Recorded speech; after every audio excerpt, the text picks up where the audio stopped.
Eu já vi muitos comentários aqui de pessoas falando que as mães não deixavam os filhos assistirem porque achavam Pica-Pau muito violento.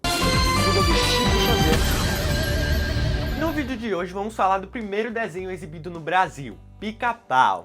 Um desenho lendário que sem dúvidas é amado por várias pessoas ao redor do mundo. E apesar de muitas vezes não percebermos, ele retratou diversas fases do mundo e, claro, causou muita polêmica por suas atitudes. Então fica aí que é isso que vamos ver nesse vídeo da TV 2002, depois que você se inscrever para não perder nenhum vídeo todo sábado e toda quarta às 18 horas. Se inscreveu? Bora pro vídeo. Continuamos apresentando a Turma do Pica-Pau.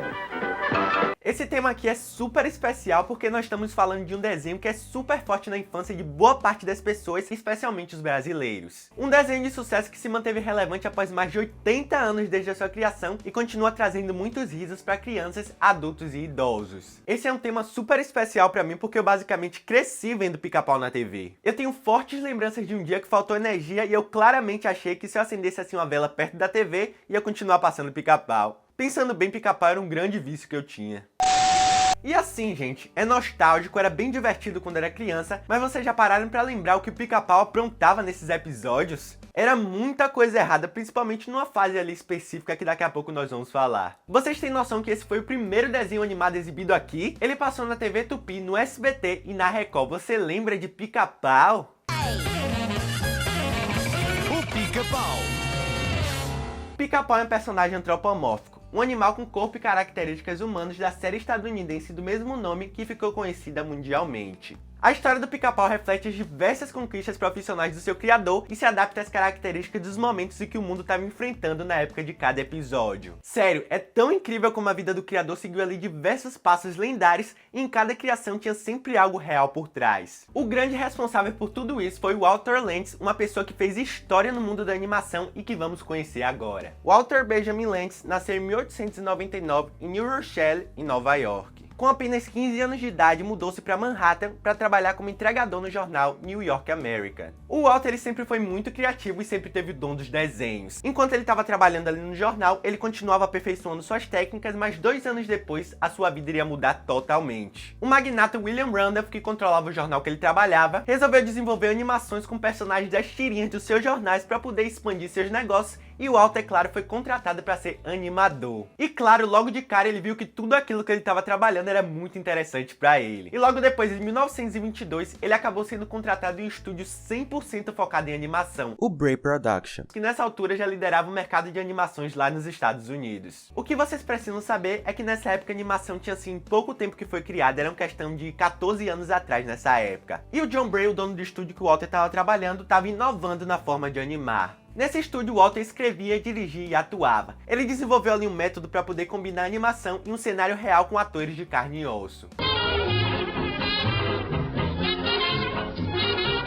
Ele trabalha nesse estúdio até 1927, quando ele se muda para Califórnia. Já no ano seguinte, o Walter ele é contratado ali pelo produtor Charles Smith para poder criar um desenho chamado Osvaldo o Coelho Sortudo, que ele produzia ali nos estúdios da Universal. E assim, gente, ali ele se tornou verdadeiramente respeitado nesse mundo. Só para vocês terem uma ideia, o desenho do Coelho Oswald ia ser cancelado, mas ele conseguiu convencer o dono da Universal a voltar atrás. E além disso, os Estados Unidos estavam passando por um momento super tenso. Se você já ouviu falar na escola sobre a Grande Depressão ou a crise de 29, você sabe bem o clima pesado que estava nos Estados Unidos. Quando o primeiro grande conflito mundial acabou, os Estados Unidos estavam lucrando muito com a exportação de mercadoria para os outros países. E isso só aconteceu porque esses países europeus estavam super devastados, mas uma hora tudo voltaria ao normal. E esse foi o problema. As fábricas norte-americanas produziram muito antes de vender e como a venda caiu, sobrou muita mercadoria e como a produção parou, vários funcionários foram demitidos. Foi prejuízo, desemprego, tudo isso resultou na queda das ações da Bolsa de Valores e mais tarde na quebra da Bolsa.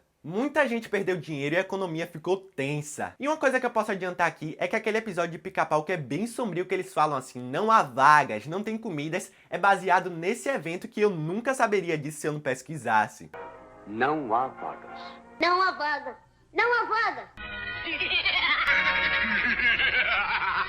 Pois bem, os desenhos da época tentavam passar uma grande positividade em meio a todo o caos que eles estavam passando, e o Oswald foi um deles que se destacou muito passando confidence, que era o lema deles para tudo isso, ou traduzindo confiança nos dias melhores. Já mais pra frente, em 35, o Walter ele resolveu ali montar seu próprio estúdio e foi tipo assim. Ah, agora que eu tô super reconhecido e rico, eu vou lucrar mais ainda, só que sozinho. Sozinho não, né? Com sua nova equipe. Ele conseguiu levar o Oswald com ele, mas infelizmente ele acabaria se aposentando em 1938 para dar lugar a novos personagens agora 100% criados por ele. Como exemplo, nós temos o Andy Panda, que estreou em 1939. O personagem foi baseado ali em um panda novo que chegou no zoológico de Chicago, que estava super falado nos Estados Unidos. Mas, nesse desenho, nós vemos o nascimento de uma super estrela, o Pica-Pau. A estreia aconteceu em 1940 no episódio Knock Knock, que é bem passado por aqui e que eu nunca iria imaginar que não era bem o programa Pica-Pau. Você não vai...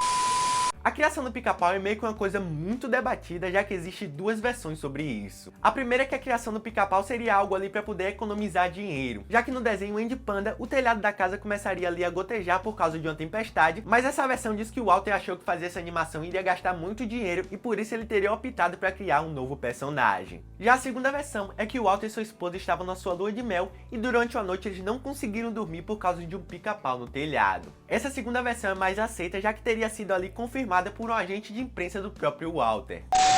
No fim das contas, lua de mel ou gastos ocasionaram o surgimento de um fenômeno inexplicável. Logo no começo, o plano era só usar o Pica-Pau naquele episódio. Ele não era um personagem novo no desenho, ele era só uma participação e ainda por cima, ele era um antagonista, ou seja, o vilão do desenho. E ali surgiu o Pica-Pau Biruta, que muitos não gostam e acham super ofensivo, e realmente não era pra achar legal, já que ele era feito ali pra ser meio que odiado. O Pica-Pau fez tanto sucesso naquela época que ele meio que tomou o foco do Panda e a nova aposta era criar uma série só pro Pica-Pau, que ainda continuava Biruta. A fase meio vilão ali, conhecida como Biruta, foi até 1944, quando os criadores resolveram ali suavizar o personagem, deixando ele mais fofo e menos mal educado. Era uma época onde o Pica-Pau começava a construir sua turma, onde vimos a aparição do Leôncio em 46 e o Zé Corubu mais pra frente em 1948. E pra vocês entenderem, uma coisa que tem que ficar claro é que os episódios não eram transmitidos na TV porque não tinha TV popularizada. Eram transmitidos em cinemas e ainda como uma abertura dos filmes principais. A coisa como conhecemos só foi mudar em meados de 50.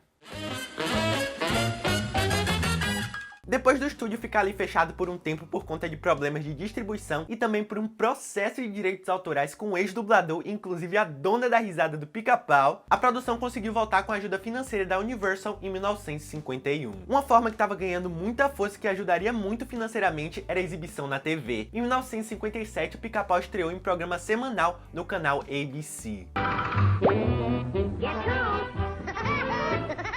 Mas como era um programa de TV, tinha diversas regras. O público predominante nesses desenhos eram as crianças, que precisavam ali ser poupados dos comportamentos e das violências transmitidas no antigo Pica-Pau. A partir dali o personagem foi se tornando ali mais suaves e os episódios antigos eram muito reeditados para poder parecer que era algo family friendly. E bem aí nessa época, inclusive, a TV chega no Brasil e o Pica-Pau se torna o primeiro desenho a ser transmitido no Brasil. Mas chegamos nos anos 70. O Walter já estava ali mais velho e achava que tudo já estava muito repetitivo e ele não sabia mais como inovar. Então assim, simplesmente ele cancelou a produção. Ocorreu aí um hiato de quase 30 anos e só no final dos anos 90 que a Universal resolveu criar uma nova série que muitos de vocês conhecem como o Novo Pica-Pau, que era lendário. E, infelizmente o Walter ele nem pôde presenciar porque ele morreu em 94.